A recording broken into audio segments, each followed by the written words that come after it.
Telecom Nagar నివాసి అయిన సయ్యద్ నజీర్ అన్న వ్యక్తి ఢిల్లీ రిజిస్ట్రేషన్ ఉన్న మారుతి ఎస్ క్రాస్ బండి రిజిస్ట్రేషన్ నెంబర్ DL 3CCE 6678 6వ తారీఖు 9వ నెల 2023 షిమంగో దగ్గర పెద్ద యాక్సిడెంట్కి గురైన వర్క్షాప్కి 15వ తారీఖు 9వ నెల 2023 రిపేర్స్కి నిమిత్తం లారీలో ఎస్ క్రాస్ బండిని తీసుకురావడం జరిగింది. రిపేర్స్కి సంబంధించిన 2,81,013 రూపాయల ఎస్టిమేట్ కాపీ సయ్యద్ నజీర్కు వెంటనే అందజేయడం జరిగింది. Syed Nazir new India insurance company insurance కాపీలో ఇన్సూర్డ్ పేరు రోమా బంగా అన్న ఢిల్లీ నివాసి పేరు మీద ఉన్నది.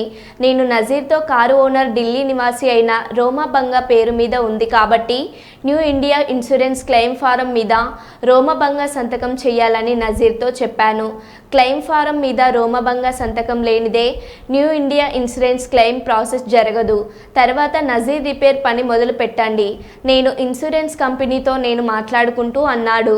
ఆయన డబ్బు ఇస్తాడు అన్న నమ్మకం మీద కార్ రిపేర్ చేయడం మొదలుపెట్టాను. అక్షరాల 1,50,000 విలువ చేసే బాడీ పార్ట్ కొనుక్కొచ్చి రిపేర్ చేయడం మొదలుపెట్టాను. నేను పలుమార్లు అడ్వాన్స్ ఇవ్వమని బండి తెచ్చిన నజీర్కు చెప్పాను. ఈ క్రమంలో ఆశ్చర్యంగా నా మీద 4th టౌన్ పోలీస్ స్టేషన్లో DSP ఒత్తిడితో నా మీద చీటింగ్ కేసు నమోదు చేయడం జరిగింది. నజీర్ నా మీద చేసిన ఆరోపణల నిజాలను విచారించడానికి నా వర్క్షాప్కు సబ్ ఇన్స్పెక్టర్ చంద్రశేఖర్ రెడ్డి గారు వచ్చి విచారించి అంత సక్రమంగా ఉందని, నజీర్ ఆ పనులు సరి అయినవి కావని నిర్ధారించుకున్నాడు.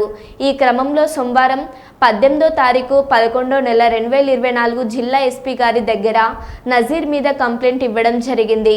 ఆశ్చర్యంగా ఈరోజు ఉదయం 10 గంటల నుండి 3 కానిస్టేబుల్స్ మరియు సబ్ ఇన్స్పెక్టర్ చంద్రశేఖర్ రెడ్డి నజీర్ మరియు వాళ్ళ బ్యాచ్తో వచ్చి కార్ నిమిత్తం అన్ని పార్ట్స్ని స్వాధీనం చేసుకొని 4th టౌన్ పోలీస్ స్టేషన్కు తీసుకెళ్లడం జరిగింది.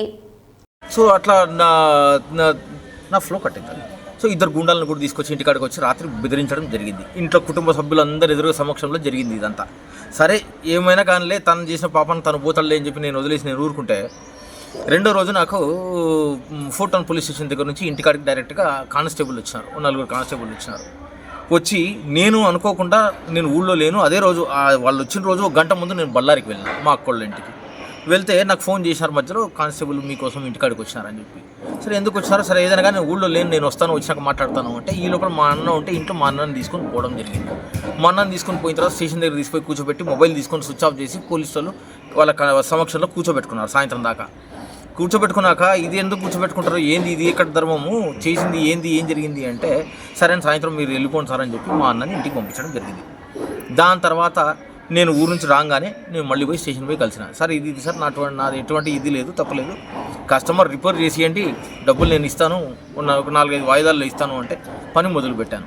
ఇప్పుడు దాకా ₹1 అయినందుకు నేను పని ఆపడం జరిగింది సార్ అని చెప్పి నేను వాళ్ళకి చెప్తే మంచిది అని, నేను వాళ్ళకి ఏం ప్రూఫ్స్ ఉన్నాయి అన్నీ అంటే నా దగ్గర ఉన్నటువంటి వాళ్ళకి ఒక కాపీ ఇవ్వడం జరిగింది.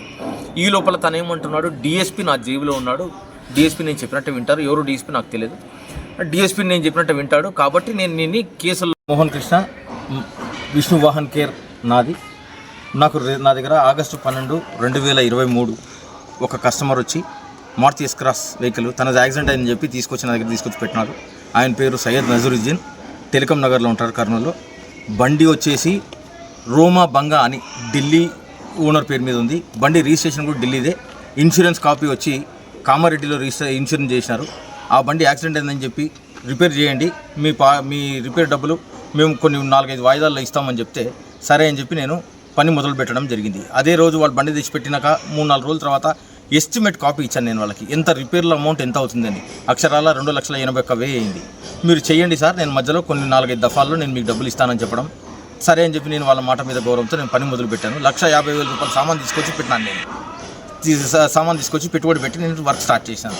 ఈ లోపల నేను పలు దఫాలుగా నేను డబ్బులు ఇవ్వండి నేను అడుగుతుంటే ఇవ్వకపోగా పైపెచ్చు నా మీద పోయి 4th టౌన్ పోలీస్ స్టేషన్లో నేను ఏదో చీట్ చేశానని చెప్పి కంప్లైంట్ లాడ్జ్ చేసి ఇవాళ వచ్చి బండి తీసుకొని దౌర్జన్యంగా పోలీసు వాళ్ళ ఆధ్వర్యంలో 4th టౌన్ పోలీస్ స్టేషన్ వాళ్ళ ఆధ్వర్యంలో బండి నా షెడ్లోంచి తీసుకోవడం జరిగింది. ఈరోజు నాకు జరిగిన నష్టం 1,50,000 రూపాయలు. నేను పెట్టుబడి పెట్టిన డబ్బు నాకు ఎవరు పూచి ఉంటారు, ఎవరు తీసుకొచ్చి ఇస్తారు, నాకు దయచేసి నాకు న్యాయం చేయండి అని నేను అడుగుతున్నాను. చీటింగ్ కేసు ఏ విధంగా పెట్టినారు? ఇటువంటి కేసులో నేను నా సొంత పెట్టుబడి పెట్టి సామాన్ తీసుకొచ్చి బండి పని చేస్తూ ఉంటే నేను చీటింగ్ చేశానని చీటింగ్ కేసు పెట్టడానికి ఏ విధంగా సమర్థిస్తున్నారు దీన్ని? పోలీసులు కూడా ఏ విధంగా సమర్థిస్తున్నారు? మీరు కూడా మీడియా వల్ల కూడా నేను అడుగుతున్నాను, ఏ విధంగా ఇది సమంజసం అని చెప్పండి. అవును, మీ పైన చీటింగ్ కేసు పెట్టినప్పుడు పోలీస్ స్టేషన్కి పోయి ఉంటారు కదా, పలానా చీటింగ్ కేసు పెట్టినానని నాకు ఇప్పుడు కూడా తెలియదు. ఈరోజు కూడా నేను అప్పుడే ఎస్ఐ గారు అడిగితే 2 రోజులు అయిందండి చీటింగ్ కేసు పెట్టి అని. కానీ పెట్టినామని చెప్పిన రోజు నేను పోయి ఎస్పీ గారి ఆఫీస్లో నేను పబ్లిక్ గ్రీవెన్సెస్లో నేను కేసు వేసాను. ఏమన్నా ఎస్పీ గారు ఏమన్నారంటే